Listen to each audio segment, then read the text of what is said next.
오늘 개인 구령을 위하여 오늘 구령을 위한 실천적인 지침들이 되겠습니다. 실천적인 지침들. 자, 헌신이나 기도, 구령, 승리하는 삶, 두 성품, 경건의 시간 등과 같은 이 주제들은 실천 신학에 속하는 그런 주제들입니다. 이러한 주제들은 분명히 실천적인 그런 것이죠. 헌신해야만 하는 것이죠. 기도해야만 하는 것이죠. 하나님께 드리는 것이죠. 그 가운데 구령이 있습니다. 실행이 중요한 것입니다. 우리가 기도도 했지만 구령을 배운 이 개인 구령을 위하여 우리가 공부하는 것이죠. 실천 신학이 되겠습니다. 자, 성경이 기록된 첫 번째 목적은 무엇보다도 구령을 위한 것은 아닙니다. 성경이 기록된 첫 번째 목적은 우리 디모데후서 3장 16절 17절 말씀에 따르면 교리죠. 하나님 영감으로 주어진 이 성경은 교리와 책망과 바로잡음과 의로 훈육하기에 유익한 하나님의 사람이 선한 일에 모든 선한 일에 철저히 구별되게 하게 하시기 위해서 이 성경을 주셨습니다. 자, 그런데 우리가 살고 있는 이 시대 잘못된 강조가 성행을 하고 있다. 그 내용이 근데 아무리 성경적이다 할지라도 어떤 하나가 잘못 강조되는 것은 문제인 것입니다. 그러니까 예를 들어서 이 주제로 말한다면 구령이 너무 강조되다 보면은 어떻게 됩니까? 천하보다 더 귀한 것은 없는데 한 혼이 이 세상을 얻는 것보다 한 혼이 더 귀한데 그러면은 모든 걸 다 구령에다가 다 몰두해 버리는 거예요. 제가 거듭나서 얼마 안 돼서 그 젊은 형제들이 당시에 되게 뜨거웠어요. 그래서 어느 정도로 뜨거웠냐니까 그냥 자기 일생을 다 들여서 모든 시간을 다 들여서 복음 전하러 전국을 다니는 거예요. 정말 대단해 보였어요. 문제는 뭔지 아십니까? 주일도 없어요. 주일도 그냥 교회도 없어요. 그냥 365일을 그냥 다니는 거예요. 복음만 전하고 다니는 거예요. 그게 바른 건 아니죠. 그러다가 얼마 안 있다가 없어져 버렸어요. 바른 성경을 알고 향상된 계시를 알고 그런 사람인데 구령에 너무 한쪽으로 몰리다 보니까 그런 지경이 돼버린 것이죠. 제대로 양육이 안 됐기 때문에 그런 모습이 나타난 것이겠죠. 자, 특히 미국에서 전천년주의를 표방하면서 구령하고 그러한 독립교회를 이루고 있는 근본주의자들이 성경은 두 번째 자리에 두고 그들의 사역을 하나님의 말씀보다 더 우위에 두는 것. 사역이라고 한다면 이제 이 주제로 말한다면 구령하는 것, 복음 전도, 교회 성장. 우리 한국 교계로 말한다면 하나님 말씀은 뒷전에 두고 교회 성장 오직 성전 건축 이런 것으로 한쪽으로 치우치니까 어떻게 되는 것입니까? 혼란이 가중되는 것이고 사람들이 무엇이 더 중요한지를 모르게 되는 것입니다. 거기 보는 것처럼 한국 교계는 구령 사역을 수행하지 못하면서 교회를 확장시키는 사역에만 주안점을 두고 그렇게 행했죠. 바로 이러한 사람들은 성경의 기록이 교리를 위한 것이라는 사실을 분별하지 못했기 때문에 사역이 교회 성장, 성전 건축 그런 것들이 첫 번째 자리에 두었던 것이죠. 자, 그렇다고 해서 우리가 해야 할 그 모든 것이 하나님 말씀을 교리적으로 공부하는 것이고 저 사람들은 그냥 지옥 가거나 말거나 상관없다. 그런 것입니까? 그런 건 결코 아니다라는 것이죠. 자, 우리는 그래서 이 시점에서 밥 존스 1세와 러크만 목사님의 그런 말을 기억할 필요가 있다라는 것이죠. 그러니까 균형 있는 신앙이어야 되는 것이죠. 이게 뭡니까? 쿨 헤드, 웜 하트. 밥 존스 1세가 말했던 것이고 그것을 조금 더 풀이해서 러크 목사님께서 말했죠. The warm heart for soul winning, the cool head for doctrinal connectedness. 그러니까 이 혼을 이겨오기 위한 따뜻한 마음 그리고 정확한 교리를 위한 차가운 냉정한 그러한 머리가 필요하다라는 것이죠. 정확한 교리 위에 또 바른 그러한 또 실행이 나와야 하는 것이죠. 성경대로 믿는 사람들은 이 두 가지를 반드시 지녀야 하는 것입니다. 우리 또 믿음과 행위를 강조하잖아요. 믿음과 행위만 강조하게 되면 어떤 배를 타고 가는데 나룻배에 어떤 노인이 한쪽 노예는 믿음, 한쪽 노예는 행위 이렇게 써가지고 이렇게 노를 저었다고 하죠. 물어보니까 한쪽만 저으면 어떻게 되느냐. 이쪽 한쪽이든 이쪽 한쪽만 있으면 제자리만 돈다 이거죠. 신앙생활도 그렇다라는 거죠. 믿음과 실행이 마찬가지로 우리가 교리를 배우는 것에서 멈추면 안 되고 또 이 머리에 이 냉철한 머리가 중요하다면 또한 뜨거운 마음이 중요한 것이죠. 우리가 구령을 배우지만 단지 지식으로 배우고 그렇지 그렇구나 영혼 몸이 어떠하고 구령을 해야 하는 당위성도 알고 그렇지만 우리가 실제로 나가지 않는다면 그거는 뭡니까? 아무것도 아닌 것이죠. 그래서 반드시 이 두 가지가 함께 있어야 한다는 것이죠. 믿음과 실행, 그리고 그와 같이 차가운 머리, 냉정한 머리, 그리고 뜨거운 마음, 따뜻한 마음 필요하다는 것이죠. 그러나 대부분의 근본주의자들은 쿨헤드를 배제하고 있다 하죠. 그러니까 성경에 관심이 없다 이거죠. 무엇이 성경이 뭐라고 말씀하시는지, 이 부분에 대한 성경적 교리적 입장이 무엇인지 모르고 있다 이거죠. 우리나라의 상황도 마찬가지죠. 성경을 주신 1차 목적이 교리인데 그 교리를 배제하고 사랑만 강조한다든지, 그죠? 섬김만, 경건만 강조한다고 한다면 교리적인 혼란과 성경에 대한 무지가 점차 가중되는 것입니다. 에베소 4장 14절의 말씀처럼 어린아이가 되어서 온갖 교리의 풍조에 이리저리 밀려다니고 이 교회 저 교회에 떠돌아다니고 나중에는 어떤 체험시당, 방언을 받기 위해서 어떤 기도원에 다니고 그런 혼란스러운 어린아이와 같은 그런 속임당하는 신앙생활을 하고 많은 우리나라의 현실이죠. 우리가 구령을 말할 때 분명히 실천적인 것을 말합니다.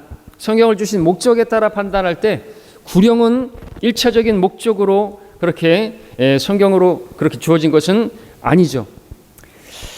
그리고 또 단지 사람들과 사랑을 나누라는 그런 서로 사랑하라, 이게 주님께서 주신 새 계명이니까 그것이 가장 중요하다고 해서 그냥 사랑만 강조하고 사랑교회, 사랑침례교회, 사랑제일교회 사랑만 하고 이웃을 사랑하라 이것만 강조하게 되면 또 입장 나는 것이죠. 우리나라 교계처럼 말이죠. 하나님은 당신을 사랑하십니다. 예수님은 당신을 사랑합니다. Jesus love 밑에 고려은단 그런 것처럼 보지 않아요. 그것만 강조하는 것이에요. 그것을 위해서 기록되지도 않은 것이죠. 특별히 병개된 성서들에서는 디모데후서 3장에 이 교리라는 말을 포함해서 전부 다 교리가 없어요. 닥트린이 없어요. 다 교훈으로 바꿔버렸죠. 그냥 가르침이 있어요. 가르침. 교리가 없으니까 성경에 어떤 교리가 아니라 이제 교리적인 입장이 아니라 다 비유풀이하는 신천지도 나오게 되고 어떤 영적인 어떤 그런 의미만 있는 것일 뿐, 그렇게 가르치다 보면은 교리의 혼란, 그리고 도대체 무엇을 믿는지 분명한 확신도 없고 소망도 없고 그렇게 돼버리는 것이죠. 현재 기독교계는 그들의 사역을 세우고 확장시키기 위해서 하나님의 말씀의 그 권위는 입술로는 다가서지만 마음으로부터는 그들이 내게서 멀다고 말씀하신 것처럼 그렇게 멀어져 있는 것입니다. 그들은 사역을 위해서 성경을 사용할 뿐, 그러니까 성경을 이용할 뿐 하나님 말씀에는 관심이 없어요. 어떻게 할 수 있습니까? 성경에 32,000군데가 삭제되고 14구절이, 개혁성경 13구절, 개혁 개정판은 14구절이 아예 없음이라고 돼 있고 그래도 신경 안 써요. 그래도 많은 또 구절들이 있기 때문에 자기가 32,000군데가 삭제됐어도 이거 가지고도 제대로 신앙생활을 못하는데 32,000군데 그것이 14구절이 더 있다고 해가지고 자기의 신앙이 바뀌어지겠느냐, 지금 있는 것으로도 제대로 못하는데, 이런 이따위 그런 말도 안 되는 궤변을 내려놓고 있는 것이죠. 성경에 관심 없는 것입니다. 하나님 말씀이 변질되었다 해도, 그죠? 하나님 말씀이 양식인데 여러분들 우리 양식에 이물질만 조금만 들어가도 안 먹잖아요, 그죠? 제가 귓밥을 이렇게 뿌려 놓으면 신육만 해도 안 먹을 거예요, 그죠?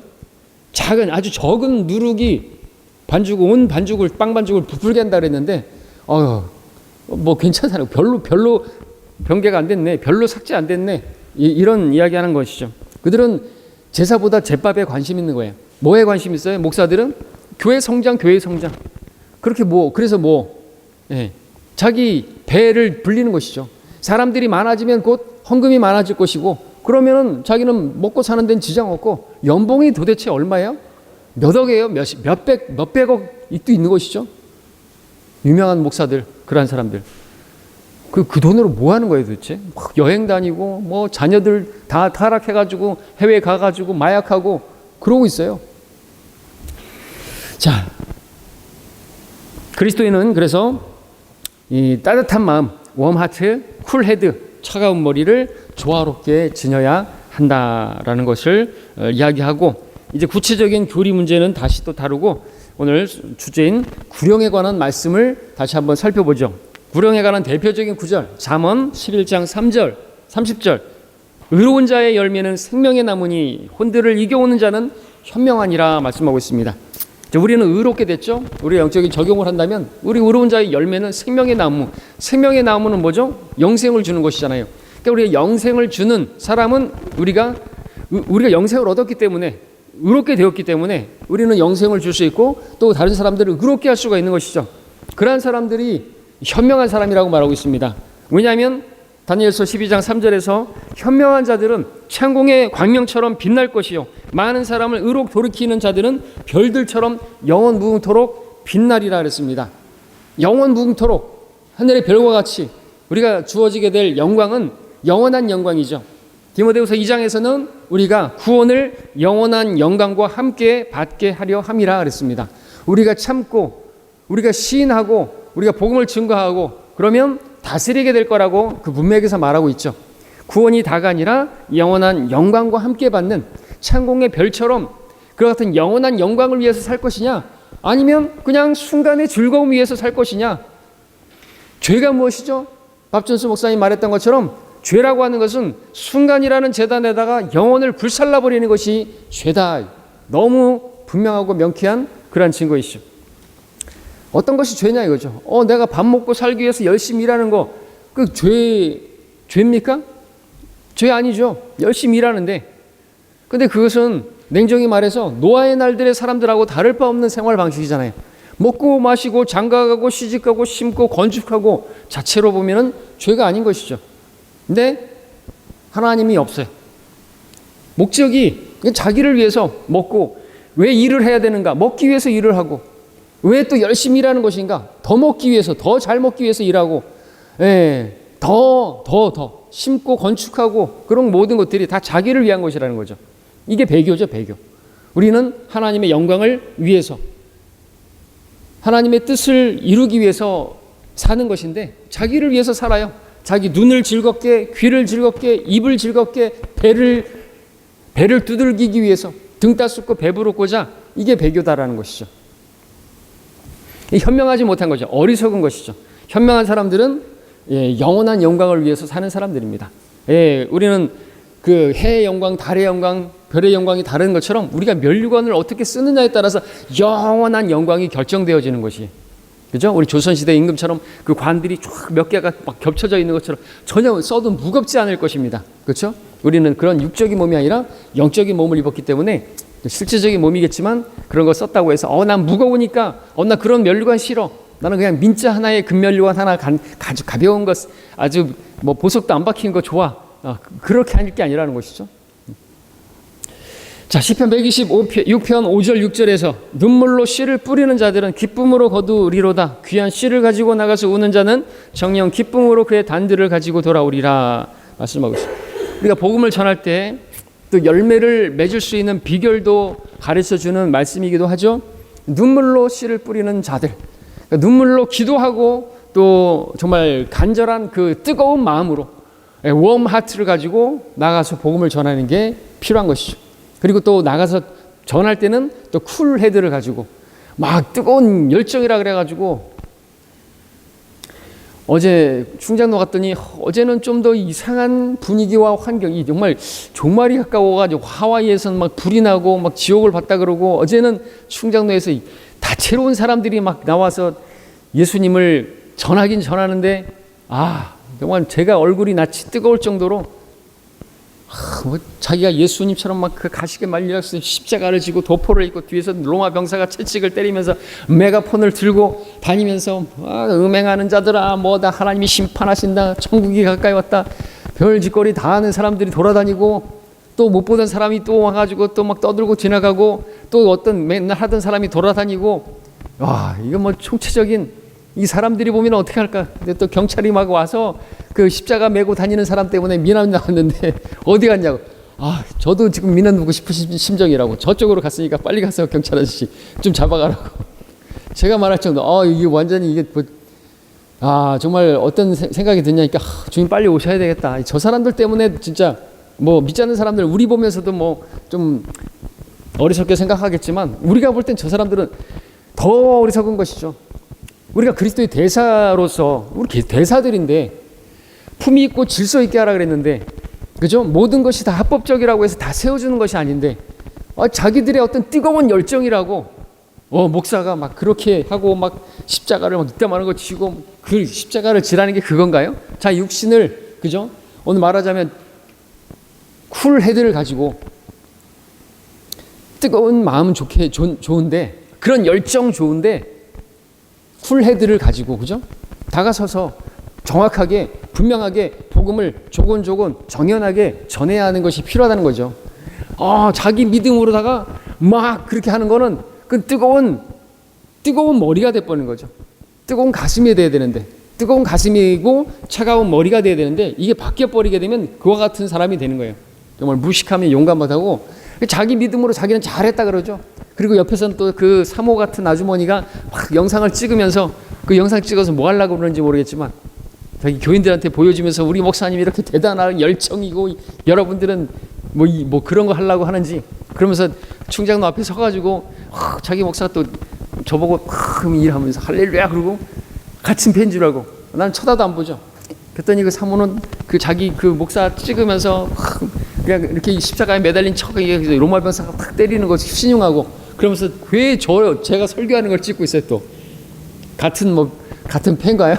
그래서 분명하게 복음을 전했죠. 교회만 다닌다고 구원받는 것이 아니고 그런 얘기를 이제 메시지를 넣어서 그랬더니 다시 카메라를 다시 자기를 남편에게 돌리는 것 같아요.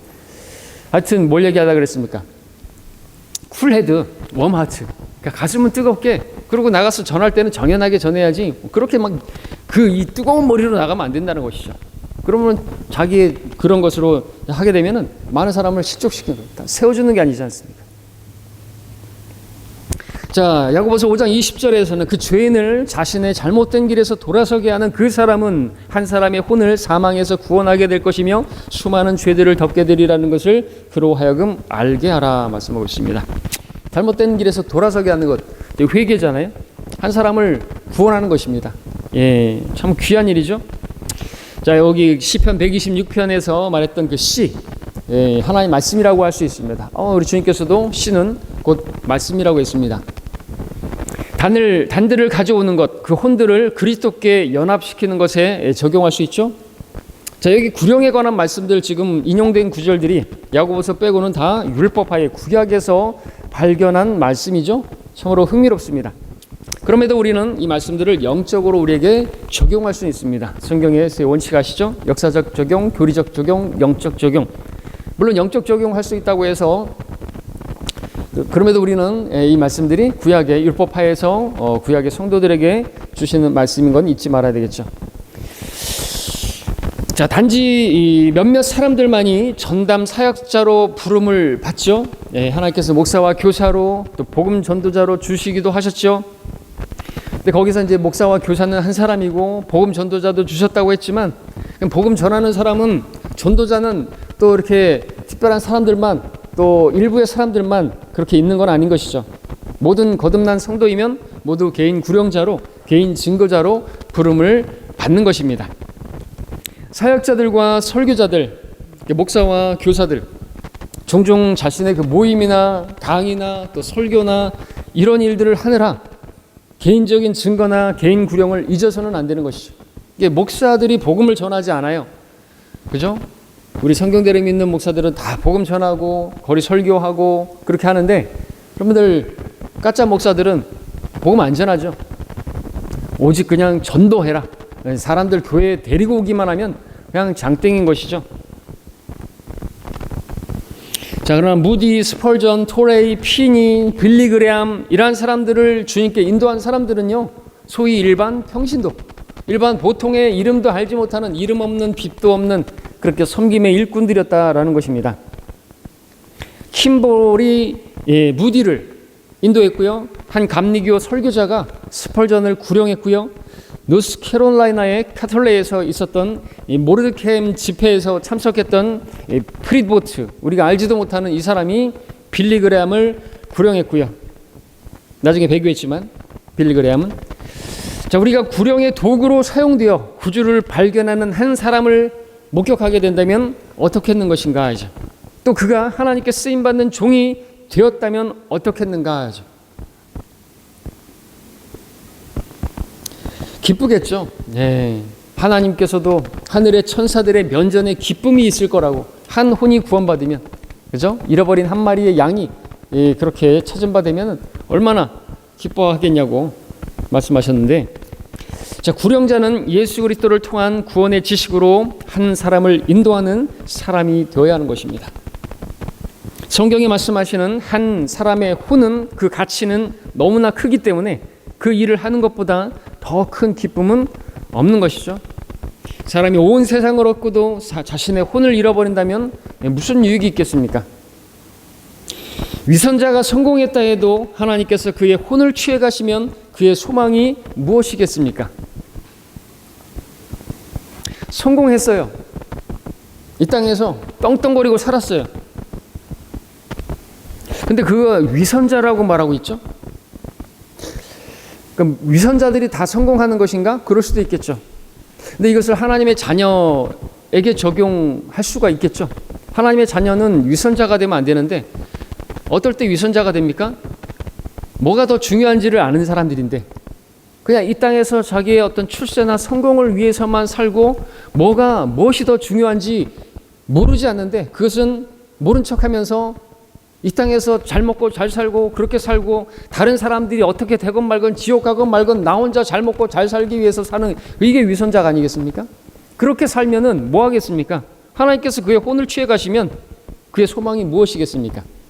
그러니까 어리석은 부자의 그 비유에서 주님께서 말씀하신 것처럼 그 혼, 오늘 밤 내 혼을 앗아가면 무슨 유익이 있겠습니까? 그 사람이 오늘날 신약 시대에 구원받은 성도라고 한다면 수학이 더 놓고 그래서 막 창고를 짓고 막 재테크하고 막 그러는데 오늘 밤 너를 데려가겠다. 하나님께서 숨을 거둬가시면 그냥 죽어버리는 거예요. 무슨 뭐죠 그게 인생이?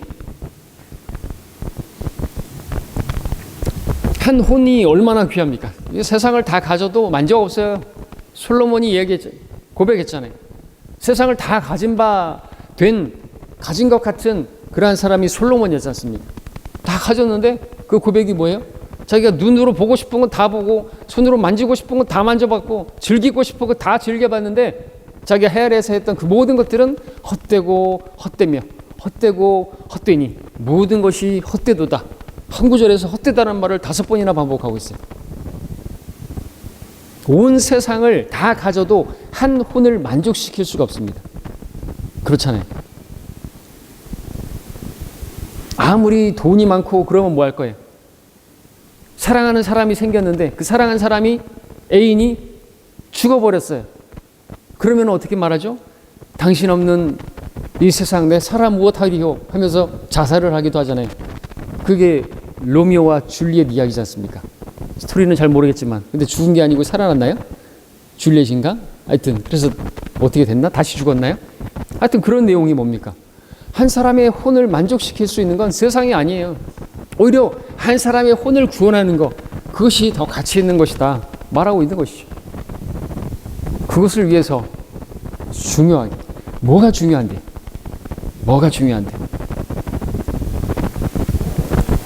현명한 사람은 그래서 그 일을 하는 것이죠. 단지 몇몇 사람들만이 설교자로 부름을 받지만 모든 그리스도인들은 다 사람들을 예수님께로 이겨오도록 그렇게 하는 개인 구령자로, 개인 증거자로 부름을 받는 것이죠. 전담 사역자가 있는가 하면 또 풀타임 사역자가 있는가 하면 파트타임 그런 사역자가 있는 거죠. 여러분 다 파트타임 사역자들로 부르심을 받은 것입니다. 우리가 군인 많이 비유하잖아요. 군인 뭐 보직이 많이 있어요. 주사병도 있고 뭐 군견병도 있고 포병도 있고 여러 군의관도 있고 또 뭐 군목도 있고 보직들이 많지만 다 기본적으로 소총은 쏜다 이거죠. 그것처럼 우리 그리스도인들도 뭐 여러 다양한 섬김의 은사들이 있지만 그 은사에서 구령의 은사는 없잖아요. 그렇죠? 그러니까 구령하는 건 은사가 아니에요. 구령하는 거, 복음 전하는 것이 은사다라고 말하면 이제 위험해지죠. 나는 그런 은사가 없어서 나는 안 해. 이렇게 돼버리잖아요. 은사가 아니다라는 거죠. 누구나 할 수 있어요. 구원받은 사람이면 할 수 있죠. 구원받지 않은 사람은 하지 말아야 돼요. 할 수도 없어요. 구원받지 못한 사람이 어떻게 누군가를 구원한다고 하겠습니까? 잘못된 구덩이로 가게 만들 수밖에 없겠죠. 자, 그러므로 우리는 다 개인 증거자로 부름을 받았다는 사실을 기억할 필요가 있습니다. 자, 구령을 위한 동기. 왜 구령을 해야 하는가? 이유가 뭐죠? 무엇보다도 사람들을 지옥으로부터 구원해야 하기 때문에 구령해야 하는 것이죠. 지옥이 없다면 우리가 왜 복음을 전합니까? 뜨거운 날씨, 날이 너무 더워. 우리 짜증을 내지만 우리는 짜증 낼 게 아니죠. 우리는 지옥으로부터 구원받은 사람들이에요. 오늘 날씨가 너무 더워. 그래서 너무 더우면 우리가 복음 전하지 못하고 안 전할 수도 있지만 또 전할 때도 있고 안 전할 때도 때가 있고 하지만 저 사람들은 지옥에 간단 말이죠. 나 더우니까 짜증나니까 난 복음 안 전할 거야. 그런데 더 뜨거운 곳이 있단 말이죠. 예전에 서울에 있을 때 어떤 청년은 라이터를 가지고 다녔어요. 담배를 피기 위해서 가지고 다니는 건 절대 아니죠. 복음을 전하기 위해서 라이터를 가지고 다녔어요. 제가 언젠가 얘기했었나요? 복음을 안 받아들여. 지옥은 뜨거운 곳이라고, 불타는 곳이라고. 난 가도 괜찮다고. 그러냐고. 라이터 꺼내가지고 자, 손 내밀어 봐. 화상 입으면 뜨겁죠, 아프죠. 이게 문제가 아니다라는 것이죠. 더 뜨거운 곳이고 더 고통스러운 곳이고, 이런 고통은 아무것도 아니다라는 거죠. 그렇게 하면서 근데 이제 그것도 뭐예요? 지나친 또 너무 뜨거운 머리로 하는 것이죠. 라이터까지 가지고 다니는 건 말하는 것이죠. 어쨌든 지옥이 있기 때문에 우리가 구령을 해야 되는 거예요. 지옥이 있다면 지옥이 있다고 진짜 믿는가 이죠. 머리는 알아요. 아는 게 중요한 게 아니라 믿는 게 중요한 것이죠. 머리에서 마음으로 내려와야 되는 것입니다. 천국이 있나 보다. 하늘나라가 있나 보다. 알아요. 있나 보다. 있겠지 뭐. 진짜 있어요. 천년왕국, 우리가 영원한 영광을 누리게 된다. 진짜? 믿으면 그것을 위해서 추구하겠죠. 복음 전하러 가서 우리가 전도지를 1시간 나눠주면 10만 원 준다. 그러면 시급이 10만 원이에요. 100만 원이에요. 그러면 얘기가 달라지는 거예요. 근데 이게 실제적인 10만 원이고 100만 원이고 아닌 게 문제죠. 그래서 믿음이 필요한 거죠. 믿음이 없이는 하나님께서는 그렇게 열심히 하나님을 찾는 자들에게 보상하시는 분이심을. 후불제예요, 후불제. 근데 당장 눈에 보이는 현찰, 당장 보이는 팥죽 한 그릇이 더 중요해요. 믿음이 없으니까 눈에 보이는 것을 추구하는 거죠. 순간의 그러한 즐거움을 위해서 영혼을 결정짓는 그 영광을 포기해버리는 거예요. 왜? 믿음이 없었기 때문에. 왜 믿음이 없는 것인가? 하나님의 말씀을 읽지 않고 하나님과 교제하지 않기 때문에. 자, 우리는 지옥 때문에 구령해야 한다. 지옥은 실제적인 한 장소이다. 예수님께서 지옥을 가장 많이 설교하셨죠.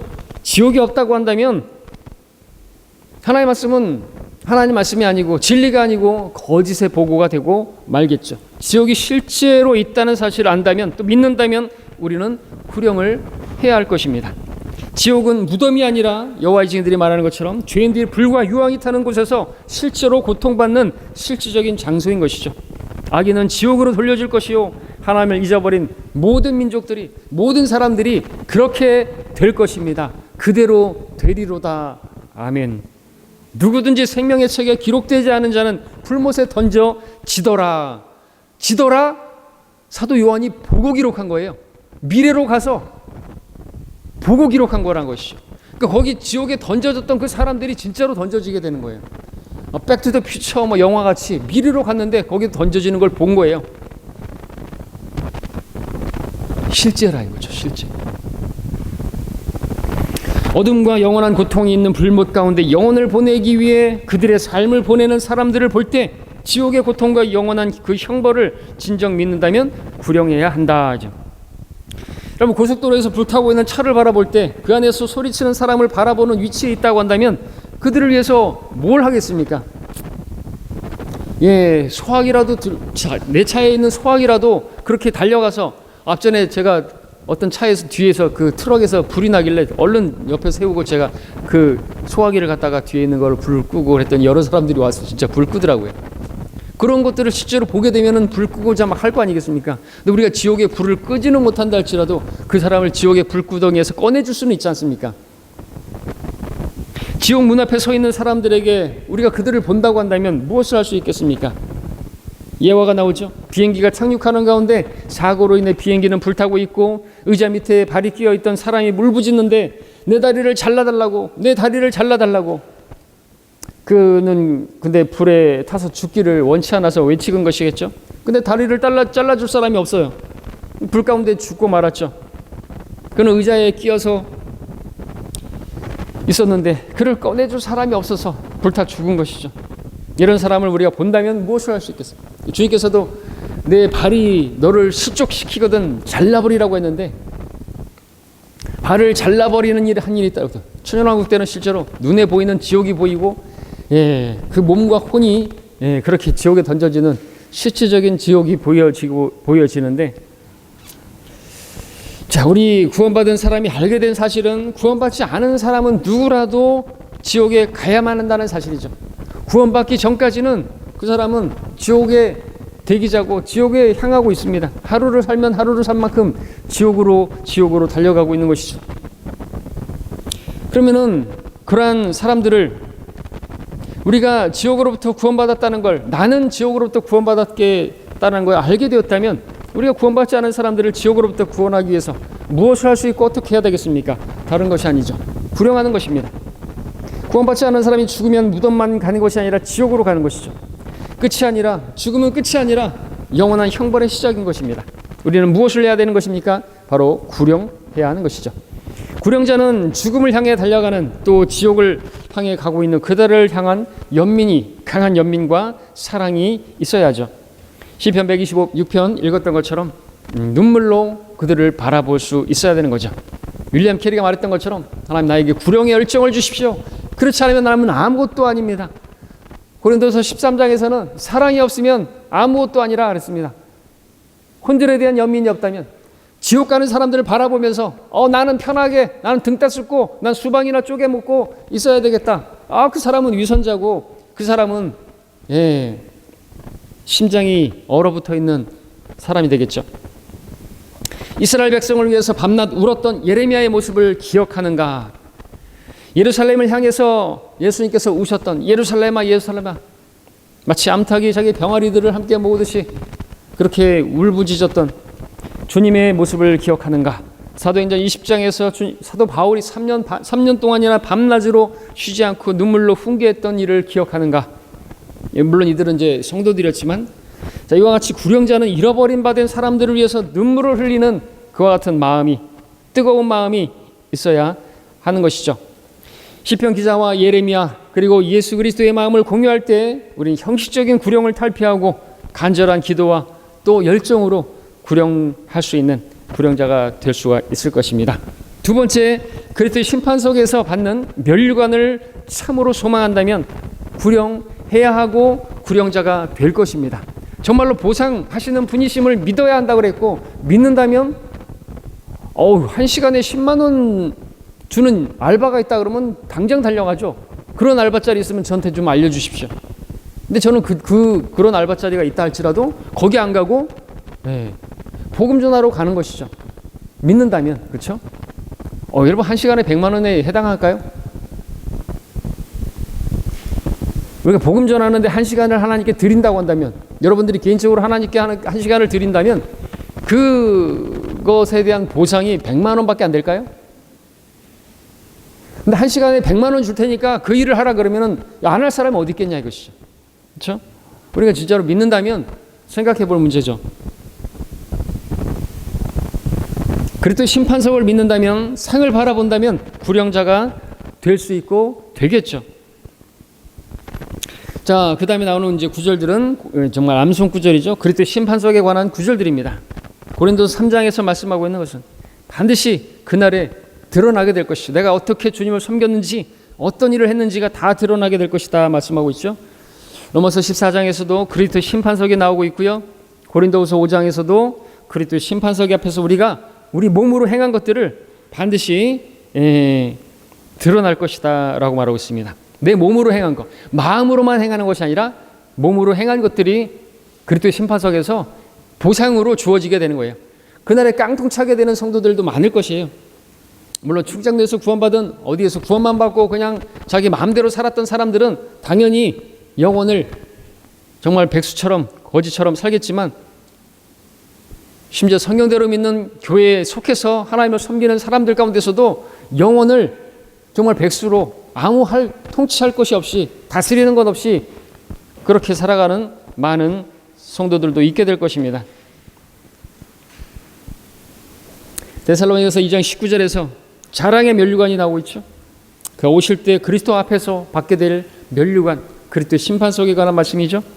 히브리서 11장 6절은 말씀드렸던 것처럼 그분이 보상을 하시는 분이심을 마땅히 믿어야 한다 그랬습니다. 믿음, 하나님께서 원하시는 거. 구원받은 것만으로도 만족하지. 무슨 상까지 바래.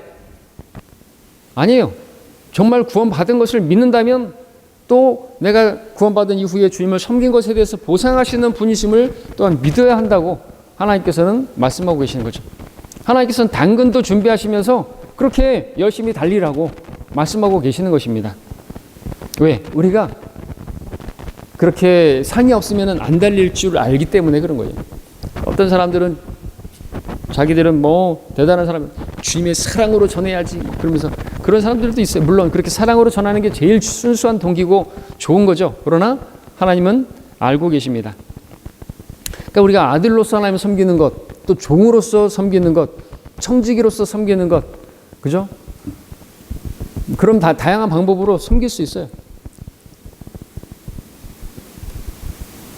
내가 복종해서 섬길 수 있고, 하나님의 명령에 복종해서 섬길 수 있고, 좀 하나님을 사랑해서 순종해서 섬길 수도 있고, 하나님께서 말씀하신 명령들을 그렇게 행할 수가 있는 것이죠.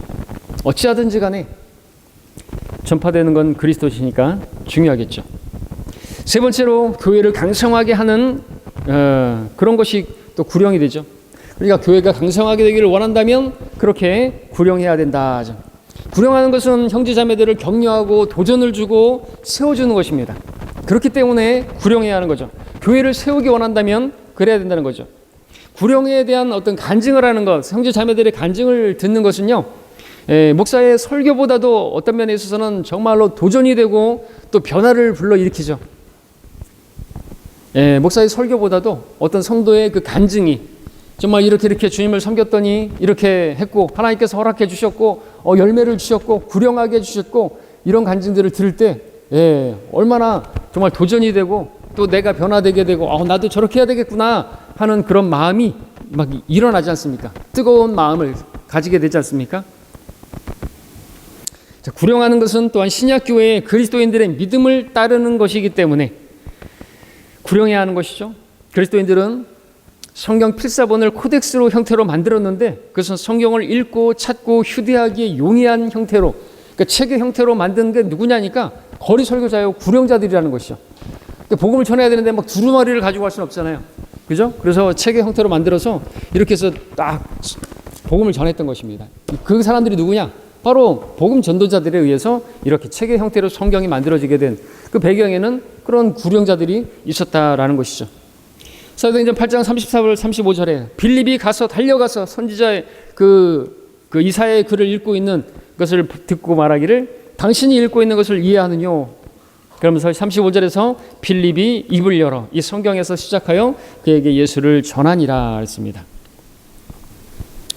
빌립보서에서는 또 1장에서 여기서 이제 또 여러분들 오해하지 마시고 빌립이 입을 열어 복음을 전하였고 이 빌립이 빌립보서에서 이러면 이제 신천지의 그 강사가 생각이 납니다. 빌립보는 지명 이름입니다. 자, 빌립보서에서 이렇게 또 형제들 중에서 많은 사람이 그죠? 복음을 전했습니다. 바울이 감옥에 갇히니까 그 고난으로 인해서 정말 주님을 위해서 저렇게 섬기다가 고난을 당하는데 나는 등 따숩고 배부르고 나 혼자 띵까띵까하고 놀고 앉아 있어야 되겠냐. 그러니까 복음을 전하는데 열심히 담대하게 전했던 것이죠.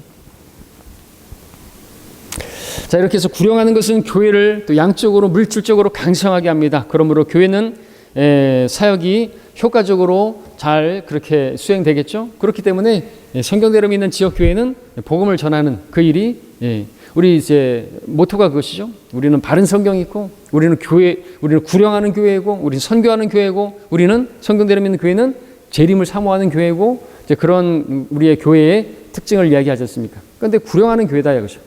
구령하는 교회, 살아있는 교회죠. 생명이 있으면 생명을 낳는 교회죠.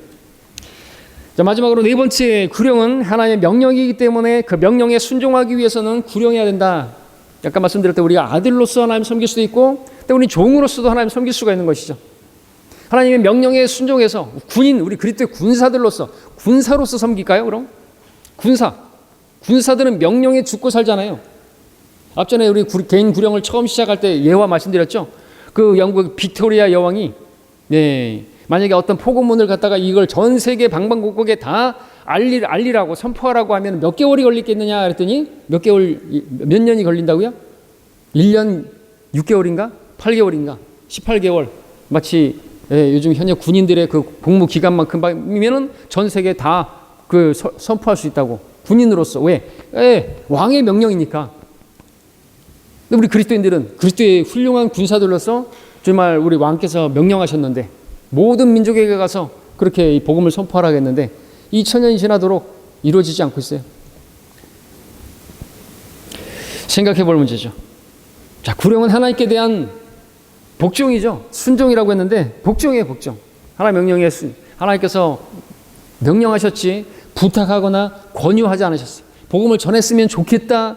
네가 복음을 전해주면 정말 내가 기쁘겠다. 이런 말씀 하지 않았어요. 가서 전파하라 그랬어요. 때를 얻든지 못 얻든지 전파하라 했죠. 그들이 듣든지 그만두든지 간에 너희는 가서 전파하라 했죠. 에스겔 선지자들이나 이런 데를 가가지고 하라 이거죠. 하라고. 근데 안 하면 그 명령 불복종죄가 되는 거죠. 그래서 바울은 그랬던 거죠. 내가 복음을 전하지 않으면 내게 화가 있으리라 하죠. 하나님께서 오래 참으시니까 화를 당하지 않고 있죠. 우리가. 자, 구령하는 일에 순종하지 않는 건 분명히 죄다 이거죠. 명령으로 주어진 어떤 계명에 순종하지 않는 것과 같은 죄다라는 것이죠. 자, 이렇게 명령이기 때문에 순종해서 구령하는 것, 그 가운데서 우리가 또 나눠서 말하면 그리스도의 사랑이 우리를 강권하는 일이기 때문에 순종하기 위해서 구령해야 된다. 강권하는 것은 또 A번에 보면 구원의 체험이 내가 구원받은 새로운 피조물이 되었기 때문에 그것이 나를 강권해서 정말 언덕 위에는 빛이 감춰지지 않기 때문에 또 복음 그 자체가 우리를 강권하죠. 그 복음이 사람들을 구원하는 하나님의 능력이 되기 때문에 지옥에서의 그 외침이 우리를 강권하죠. 누가 보면 16장의 그 부자는 계속 지금도 고통 가운데 울부짖고 있고 있겠죠. 그 음성을 들어야 되겠죠. 그 다음에 두 번째로는 하나님께서 주신 화해의 직분이 바로 거기에 순종하기 위해서 구령해야 된다. 우리의 화해의 직분을 받았어요. 우리가 종으로서, 청지기로서, 그리스도의 군사로서, 또 마지막으로 빚진 자로서 책임이 있기 때문에 우리가 빚진 자의 빚을 탕감받은 자인데 다른 사람들도 빚을 지고 있어요. 무거운 짐을 지고 있습니다. 그 짐을 덜어줄 수 있는가? 복음 전파잖아요. 사람들 살아가는지만 그 행복한 게 아니에요. 막 웃고 즐기고 있지만 술 마시고 막 하지만 그 다음 날은 공허함과 도대체 인생이 뭐냐? 그렇잖아요. 순간의 즐거움뿐이에요. 사람들은 찾고 있어요. 진리를 찾고 있어요. 어떤 사람들이 도를 아십니까? 그러면서 마치 자기들이 도를 알고 있는 것처럼 얘기하지만 모른단 말이죠. 우리는 진짜 도를 알고 있죠. 예수 그리스도 진짜 진리의 길이 무엇인지를 알았으니까 그들에게 가르쳐 줄 수 있어야 되겠죠. 우리가 1만 달란트 빚을 탕감받은 자들이니까 말이죠. 자, 여기까지 하고요. 다음 시간에 또 실천적인 집신들에 대해서 공부하겠습니다.